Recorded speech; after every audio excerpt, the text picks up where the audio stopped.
oleh Allah. Karena juga kaum Samud sama. Ini patung Samud nanti dijadikan sebagai sembahan juga. Ya, Samud juga kan jadi itu patung sesungguhnya. Tadi nama moyang mereka. Iya, moyang mereka. Samud itu orang soleh, orang baik, orang yang ya taat kepada Allah. Saking mereka ingin mengenang kebaikan-kebaikan dan maka dibuatlah patung.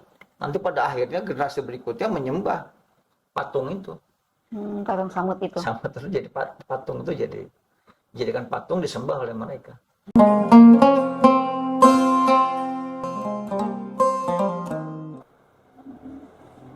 Bismillahirrahmanirrahim. Rabbi a'udzubika min hamazati syayatin wa a'udzubika rabbi ayahdurun. Assalamualaikum warahmatullahi wabarakatuh. Waalaikumsalam warahmatullahi wabarakatuh. Sahabat yang dirahmati Allah, terima kasih telah menyimak seluruh rangkaian tayangan kami dan alhamdulillah hari ini kita akan masuk mengkaji Nabi Soleh, Nabi yang kelima. Bang Sarip, kami silakan. Karena alhamdulillah sahabat-sahabat antusias untuk mempelajari Nabi dan Rasul yang ada dalam Al-Quran. Silakan Bang Sarip. Setelah episode sebelumnya kita Nabi Hud, saat ini Nabi Soleh alaihissalam. Terima kasih. Rabbi a'udzubika min hamazati syayatin wa a'udzubika rabbi yahdurun. Bismillah, alhamdulillah, wassalatu wassalamu ala rasulillah. Haula wala quwwata illa billah. Ba'd. Subhanaka la ilma lana illa ma 'allamtana innaka antal alimul hakim wa tub 'alaina innaka antat tawwabur rahim. Rabbi shrah li sadri wa yassir li amri wahlul 'uqdatam min lisani yafqahu qawli.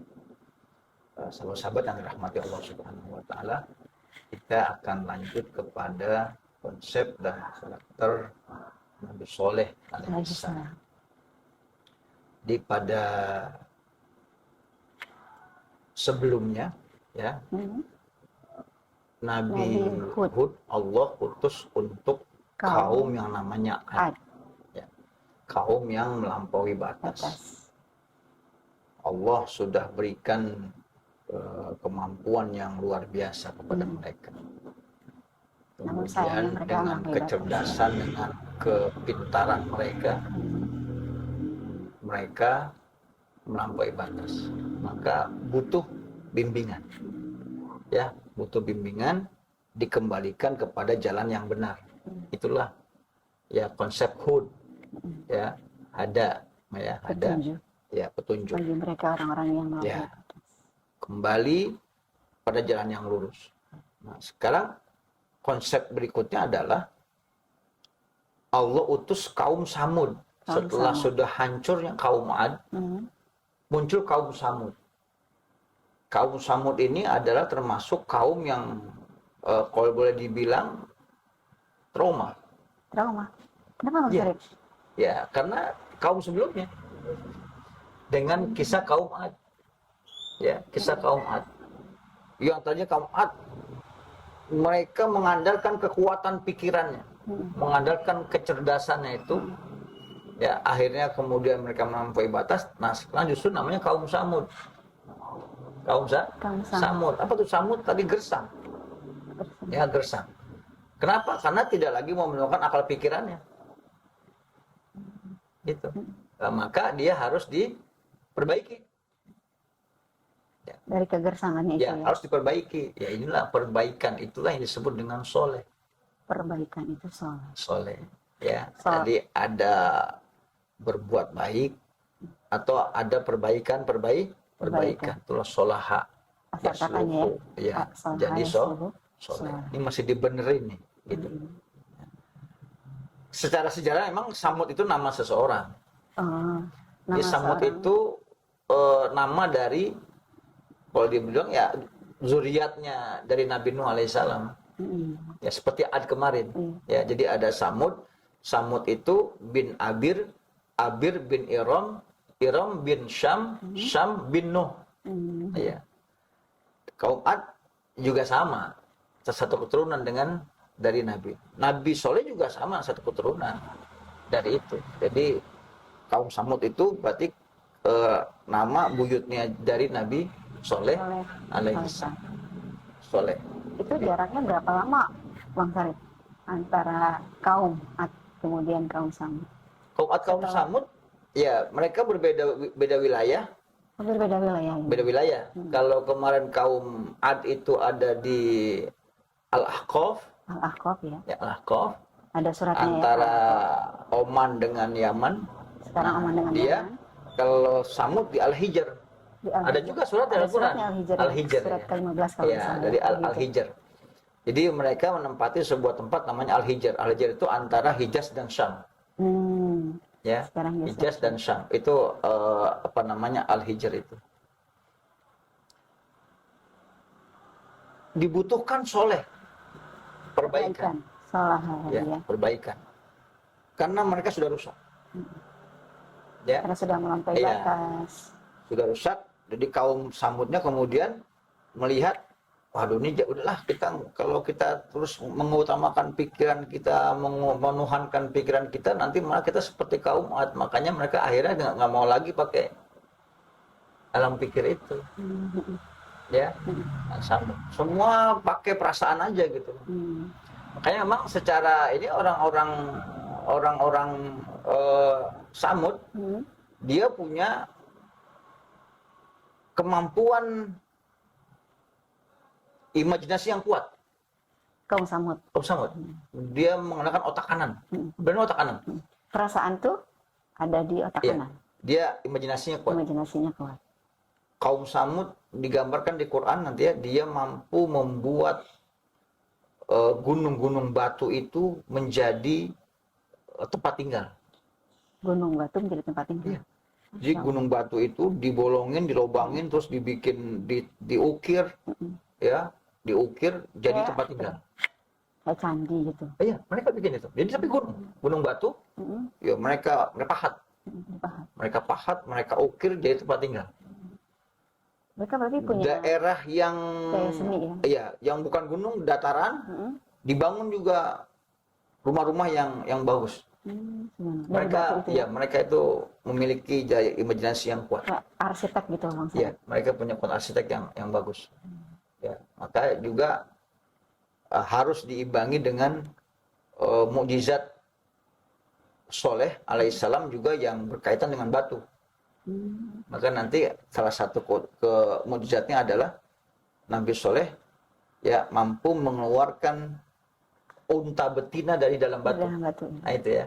Mereka pahat batu jadi rumah, jadi tempat tinggal. Ini dari lubang-lubang batu keluar unta betina itu sebagai mukjizat Nabi Soleh alaihissalam. Itu ceritanya gimana Bang Syarif bisa seperti itu untuk membuktikan beliau? Ya, ini namanya bayinat sebenarnya.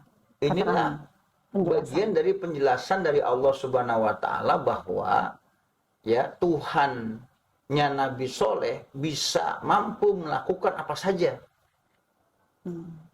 Itu. Termasuk tadi mengeluarkan unta betina dari celah-celah batu. Masya Allah. Jadi untuk menghilangkan keraguan juga ya. Ya, supaya mereka kembali kepada Allah Subhanahu wa taala. Jangan mereka menyembah berhala.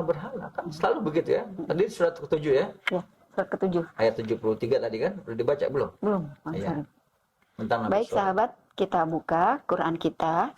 Quran surat ke-7 Al-A'raf ayat ke-73. Saya izin membaca. A'udzubillahi minasyaitonirrajim. Bismillahirrahmanirrahim. Dan kepada kaum Samud kami utus saudara mereka Soleh. Dia berkata, wahai kaumku, sembahlah Allah. Tidak ada Tuhan sesembahan bagimu selain Dia. Sesungguhnya telah datang kepadamu bukti yang nyata dari Tuhanmu ini. Seekor unta betina dari Allah sebagai tanda untukmu. Biarkanlah ia makan di bumi Allah. Janganlah disakiti. Nanti akibatnya kamu akan mendapatkan siksa yang pedih. Ya, sudah Allah ingatkan itu. Allah kasih tanda, bayinat. Allah kasih mukjizat. Ya, Allah kasih ujian juga buat mereka berupa tadi unta betina yang keluar dari celah-celah batu itu sebagai ujian buat mereka. Ini kisah ini juga nanti Allah ulang di surat ke-11. Surat Hud, ya ayat 61 sampai nanti ayat 66. Kalau Nabi Soleh nggak ada suratnya ya Bang Syarif ya? Nggak ada suratnya. Ada di kisah Nabi Ada di surat Hud maksudnya ya. Nabi Soleh Allah ulang namanya di Quran sebanyak 9 kali. 9 kali. Lebih banyak dari Nabi Hud ya. Nabi Hud. Nabi Hud 7 kali. 7 kali, Nabi Soleh 9 kali. 9 kali ada di beberapa surat. Iya.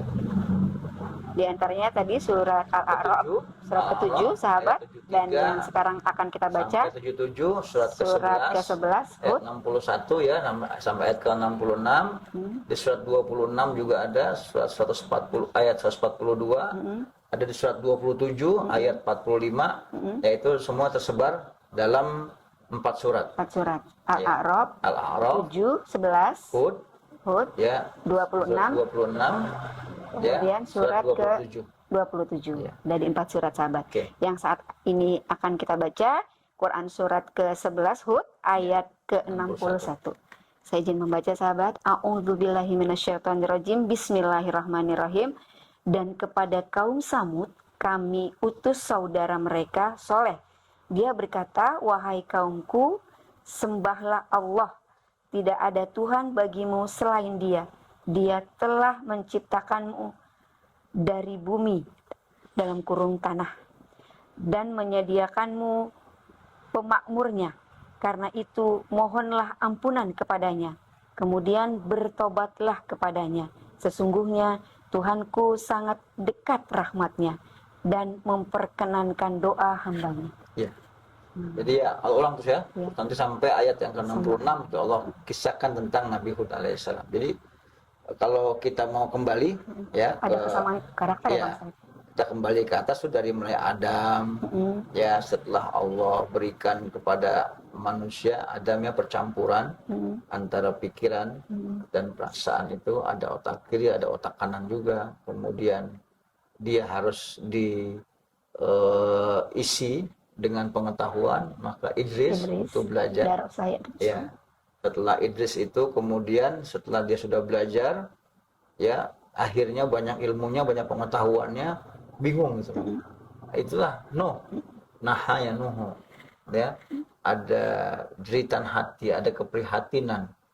Karena tadi ya banyak sekali nih. Ya, belajar sana sini, tahu banyak hal tentang apa gitu kan.